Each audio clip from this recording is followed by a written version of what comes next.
देखिए, वाजिब सवाल है, ये उठाना चाहिए। अब मैं देखता हूँ बार बार बड़े दुर्भाग्य से हमारे विदेश मंत्री कहते रहते हैं पहले भी हुआ था, तब भी हुआ था, अब भी हुआ था। पर क्या पहले इस तरीके से हुआ था? आपको एक बार याद होगा, कुछ समय पहले की बात है, ऑस्ट्रेलिया में कोई इंडियन स्टूडेंट्स थे जिन पर कोई केस हुआ था या क्या हुआ था, उनके पैर में वो आइडेंटिफायर लगा दिया गया था, एक इलेक्ट्रॉनिक आइडेंटिफायर।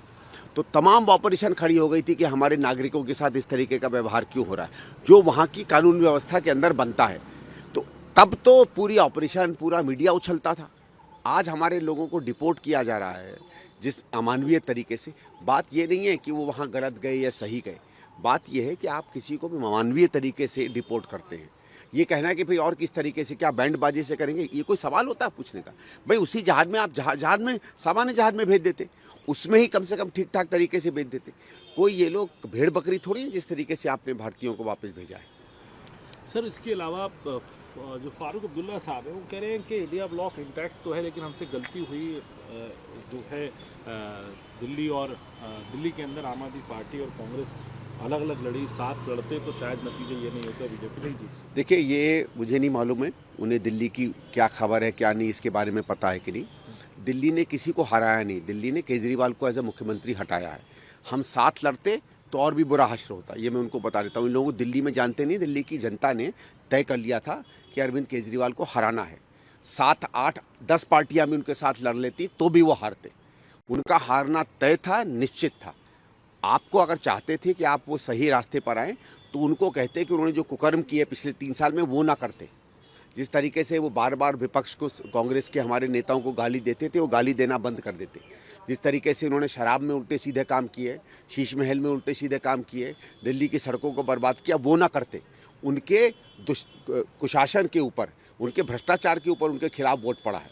साथ लड़ने से, नहीं लड़ने से ये थोड़ी होता है कि खराब सरकार जो है दोबारा चुन जाएगी। सर, लेकिन दिल्ली के नतीजों को आप कैसे देखते हैं? आप लोग कांग्रेस की परिप्रेक्ष्य में बात करना चाहूँगा, कांग्रेस के परिप्रेक्ष्य में नतीजों को आप कैसे देखते हैं? देखिए, एक तो ऐसा है, मुझे लगता है कि हमको ज़्यादा वोट मिलना चाहिए था, लेकिन हुआ क्या, जो मुझे बार बार धीरे धीरे पता चला कि हम लोगों ने जो मुद्दे उठाए उससे एक एंटी आम आदमी वेव तो दिल्ली में चल गई। ये बीजेपी तो एक दो बात, कुछ शीश महल कुछ और करती थी, उससे कोई सरकारें नहीं बदलती हैं। जो पूरा माहौल बनाया उनके खिलाफ, वो हमारी पार्टी ने मुद्दे उठाए। लेकिन बहुत से वोटरों ने मुझसे कहा कि साहब आप तो 2024 में साथ लड़े थे, हम कैसे जाने कि दोबारा साथ नहीं हो जाएंगे। तो वो एक ऐसा विकल्प ढूंढ रहे थे जहां कहीं भी उन्हें इलेक्शन के बाद भी गलती से भी अरविंद केजरीवाल का चेहरा ना दिख जाए। इतनी घृणा और इतनी नफरत अरविंद केजरीवाल के खिलाफ वोटरों में हो गई थी। शायद हम भी उस बात को पूरी तरीके से नहीं पढ़ पाए और हमारे को भी उन्होंने उनकी परछाई में आगे पीछे लोगों ने देखा।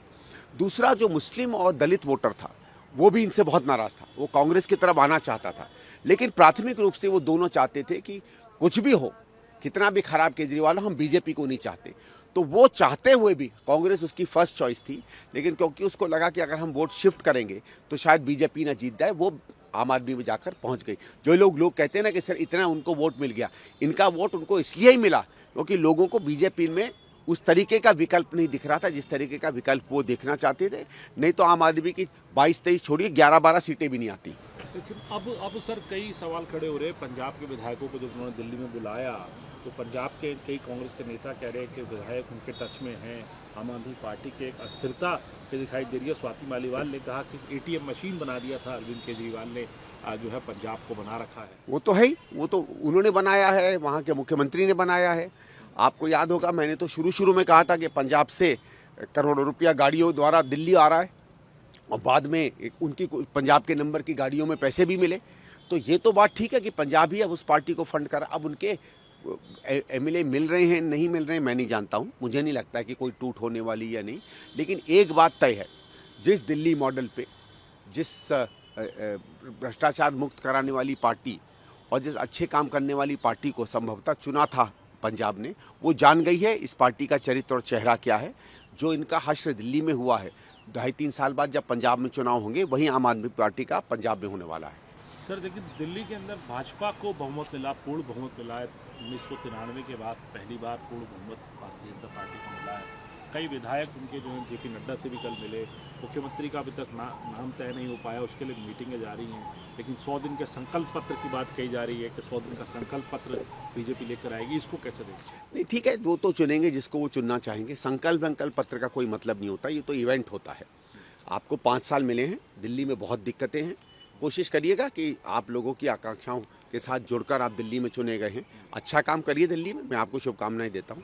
लेकिन सर, कांग्रेस के लिए अब आम आदमी पार्टी अब सत्ता में नहीं है, कांग्रेस के लिए कुछ वैक्यूम आपको दिखाई देता है? देखिए, कोई वैक्यूम की बात नहीं। देखिए, हमारा ये है कि हमारे लिए इस बात की निराशा रही चुनाव में कि हम अच्छा नहीं कर पाए। हमारे लिए भारतीय जनता पार्टी और आम आदमी पार्टी के बीच में कोई फर्क नहीं है। दोनों सांप्रदायिक हैं, दोनों में पैसे का मामला ठीक नहीं है, दोनों के अंदर में अहंकारी नेता हैं, दोनों जन कल्याण नहीं करती हैं, दोनों झूठ बोलती हैं, दोनों केवल इश्तहारों में जीती हैं। तो जहाँ तक मेरा है, मेरे उनके बीच में रत्ती भर भी 1% भी फ़र्क नहीं है। ठीक है, एक केजरीवाल ने कुछ लोगों के बीच में एक इमेज बना रखी है, इमेज भी क्या है उसका सच्चा भी पता चल गया। हमारे लिए निराशा की बात यह कि हमको लग रहा था कि 12-15% हमारा वोट शेयर जाएगा, सीटों का आए या ना आए, लेकिन हम कोशिश करेंगे। भारतीय जनता पार्टी अपनी सरकार लेकर आई है, इन्होंने 15 साल मटिया मेट कर दिया एमसीडी को, कुछ नहीं कर पाई। अब मुझे मज़ा आ रहा है, उनके कुछ लोग बार बार ट्वीट कर रहे हैं कि हम साफ और सच और सेफ दिल्ली करेंगे। अरे, दिल्ली में पुलिस तुम्हारे पास थी, एमसीडी तुम्हारे पास थी, तब तो तुम साफ स्वच्छ और सेफ दिल्ली नहीं कर पाए, अब क्या करोगे? तो खैर, नई सरकार आई है, अब मैं उनको शुभकामनाएं देता हूं, लेकिन हम अपना मौका देखेंगे। एक सशक्त विपक्ष के रूप में आप देखिएगा कि अगले 5 साल में कांग्रेस जो है दिल्ली की नंबर 1 पार्टी बन के निकलेगी। सर, आखिरी और महत्वपूर्ण सवाल, सज्जन कुमार को 1984 के एक मामले में, दूसरे एक और मामले में कन्विक्शन आज जो है कोर्ट ने किया है, उसको किस तरीके से? देखिए, कोर्ट का निर्णय है, मैं उस पर कोई कमेंट नहीं करना चाहूँगा। अब वो क्या है क्या नहीं है, वो कोर्ट बेहतर जाने। हमने हमेशा कहा जो भी कोर्ट निर्णय करता है उसको हम स्वीकार करते हैं। अगर किसी को कोर्ट के निर्णय से कोई आपत्ति हो तो सीनियर कोर्ट में जाए।